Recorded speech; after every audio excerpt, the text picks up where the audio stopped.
ಎಲ್ಲ ಕುಲ ಬಾಂಧವರಿಗೆ ಹಾಗೂ ನಮ್ಮ ಕೆಂಪೇಗೌಡರ ಅಭಿಮಾನಿಗಳಿಗೆ, ಯಾಕಂದ್ರೆ ಇವತ್ತು ಉದಾಹರಣೆ ನಾಡಪ್ರಭು ಅನ್ನೋಕೆ ಹೇಗಪ್ಪ ಅಂದ್ರೆ ನಮ್ಮ ಪಕ್ಕದಲ್ಲಿರುವಂಥ ನಮ್ಮ ಸೋದರ ಗೌಡರು ಹೇಳುವಕ್ಕಿನ್ನ 10 ಪಟ್ಟು ಹೆಚ್ಚಾಗಿ ಮಾತಾಡಿದ್ದಾರೆ. ಅಂದ್ರೆ ಅದೇ ಕೆಂಪೇಗೌಡರ ಬೆಲೆ, ಅವರು ಕೊಟ್ಟಿರುವಂಥ ಕೊಡುಗೆ ಸಮಾಜಕ್ಕೆ ಇದೊಂದೇ ಉದಾಹರಣೆ ಆಗುತ್ತೆ.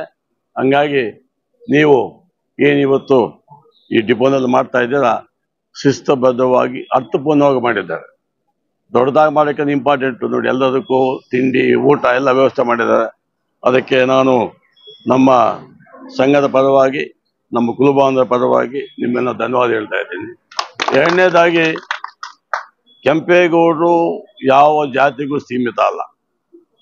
ಜಾತ್ಯತೀತ ನಾಯಕರು ಅಂದರೆ ನಮ್ಮ ನಾಡಪ್ರಭು ಕೆಂಪೇಗೌಡರು ಅಂತ. ಅದನ್ನು ಶಿಸ್ತುಬದ್ಧ ಆಚರಣೆ ಮಾಡಿ ನಿಮ್ಗೆಲ್ಲರಿಗೂ ಒಂದು ಸುತ್ತ ಏನು ನಮ್ಮ ತತ್ತನ್ನು ಹೇಳ್ದಂಗೆ, ನಮ್ಮ ಡಿಪೋ ಮೇನೇಜರ್ ಹೇಳ್ದಂಗೆ ಮುಂದಿನ ದಿನಗಳಲ್ಲಿ ಅಚ್ಚುಕಟ್ಟಾಗಿ ಶಿಸ್ತುಬದ್ಧವಾಗಿ ಮಾಡ್ಕೊಂಡು ಹೋಗೋಣ ಅಂತ ಎಲ್ಲ ಕಮ್ಯುನಿಟಿಯವ್ರಿಗೂ ನಾನು ಅಲ್ಲಿ ಪಂಚಾಯತಿಯಲ್ಲಿ TPS ಅಲ್ಲಿ ಇದೆಲ್ಲೂ ನಾನು ಮಾತಾಡ್ತೀನಿ. ಈ ಒಗ್ಗಟ್ಟನ್ನು, ಈ ಶಿಸ್ತನ್ನು ಬೆಳೆಸ್ಕೊಂಡು ಹೋಗ್ಬೇಕು. ಸುಖಕರವಾದ ಪ್ರಯಾಣ ಮಾಡಿ ನೀವು ಚೆನ್ನಾಗಿರಬೇಕು. ನಿಮ್ಮ ಜೊತೆ ಇರುವಂಥ ಪ್ರಯಾಣಿಕರನ್ನು ಸುಖವಾಗಿ ಕರ್ಕೊಂಡು ಬಿಟ್ಟುವಂಥ ಜವಾಬ್ದಾರದ ಜಾಗದಲ್ಲಿ ನೀವು ಇದ್ದೀರಾ. ಅದನ್ನು ಉಳಿಸ್ಕೊಂಡು ಬೆಳೆಸ್ಕೊಂಡು ಹೋಗ್ಬೇಕಂತ ತಮ್ಮ ಮುಖಾಂತರ ನಾನು ಬೇಡ್ಕೊಳ್ತಾ ಇದ್ದೀನಿ.